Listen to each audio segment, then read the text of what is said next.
28일 오늘의 묵상입니다. 오늘 본문 말씀은 이사야서 10장 5절에서 19절 말씀. 하나님의 도구 아수르라는 제목으로 함께 은혜 나누겠습니다. 이사야 선지자가 활동하던 시대에 하나님의 선민 백성에게 가장 큰 위협이 되었던 나라는 아수르였습니다. 아수르는 인류 역사에서 가장 잔인하고 무자비한 정복 국가로 악명이 높은 나라였습니다. 무엇보다 아수르는 이전에 이스라엘을 위협했던 나라들과는 차원을 달리하는 고대 근동의 강력한 대제국이었습니다. 아수르의 급격한 세력 확장으로 인해서 이스라엘을 비롯한 여러 국가들은 공포에 휩싸였습니다. 원수 사이였던 북이스라엘과 아람이 동맹을 맺고 또 거기에 남유다까지 끌어들이려는 시도 중에 7장에 기록된 사달이 났던 겁니다.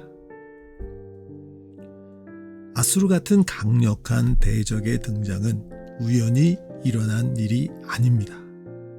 우리는 세상 모든 역사의 주관자가 하나님이심을 분명히 알고 있죠. 무엇보다 하나님의 백성과 관련해서 주위에서 일어나는 일에 우연은 결코 없습니다. 오늘 본문 말씀은 그 무서운 나라 아수르가 5절에서 밝히고 있듯이 하나님의 진노의 막대기요 몽둥이였음을 분명히 알려주고 있습니다. 또 6절에 보면 하나님이 곧 아수르를 보내어 경건치 아니한 나라, 하나님을 노하게 한 백성을 탈취하게 했다고 말씀하고 있습니다. 경건하지 아니한 나라, 하나님을 노하게 한 백성이 누구를 가리키겠습니까? 북이스라엘과 남유다, 그들을 부추기며 함께 범죄하고 있던 주위 나라들이 하나님의 심판의 대상이었습니다. 아수르가 등장하기 전까지 이스라엘은 여로보암 2세 치하에서, 남유다는 우시아 치하에서 다윗과 솔로몬의 시대에 버금가는 번영을 구가했습니다. 두 나라의 힘에 주위 열강은 자세를 낮췄고 외부에 특별한 위협이 없는 가운데 나라는 평온함을 누렸습니다. 하지만 이것은 외적으로 보여지는 것이고 중요한 것은 그들이 이 모든 축복에 대한 감사와 영광을 하나님께 돌리지 않았다는 사실입니다. 그러기에 영적으로는 점점 더 나락으로 떨어져만 갔고 호세아 선지자가 외쳤던 것처럼 그들은 번성할수록 하나님께 범죄했습니다. 그러기에 내가 그들의 영화를 변하여 욕이 되게 하리라. 이 호세아서 4장 7절의 예언의 말씀이 이제 이루어지고 있는 겁니다. 우리나라도 90년대 초 구소련과 동유럽 공산 정권이 무너진 이후에 큰 위협이 없이 수십 년의 시간을 지내오다 보니 평화가 당연한 것처럼 여기기 시작했습니다. 그러다가 유럽과 중동에서 전쟁이 벌어지고 그 여파가 멀리 있는 우리나라까지도 체감할 수 있을 정도로 전해져 오고 있습니다.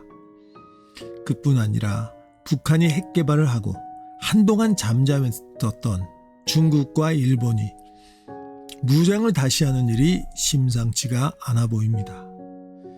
역사의 주관자는 하나님이십니다. 소란스러워진 외부의 환경을 바라보며 이를 통해 말씀하시는 주님의 음성에 귀 기울이시기 바랍니다.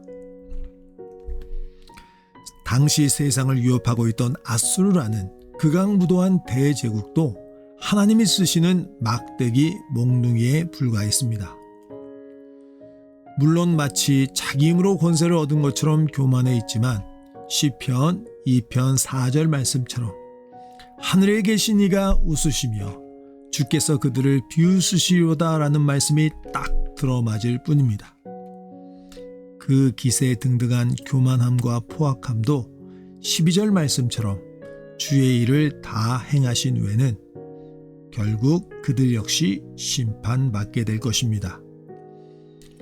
우리의 시각이 우리를 두렵게 만드는 외부의 위협에 집중되어 있다면 우리는 본질을 망각하고 놓치고 살고 있는 겁니다. 본질은 하나님과의 관계입니다. 언제나 해결책은 눈에 보이는 것에 있는 것이 아니라 눈에 보이지 않지만 살아 역사하시는 주님과의 올바른 관계로부터 나옵니다.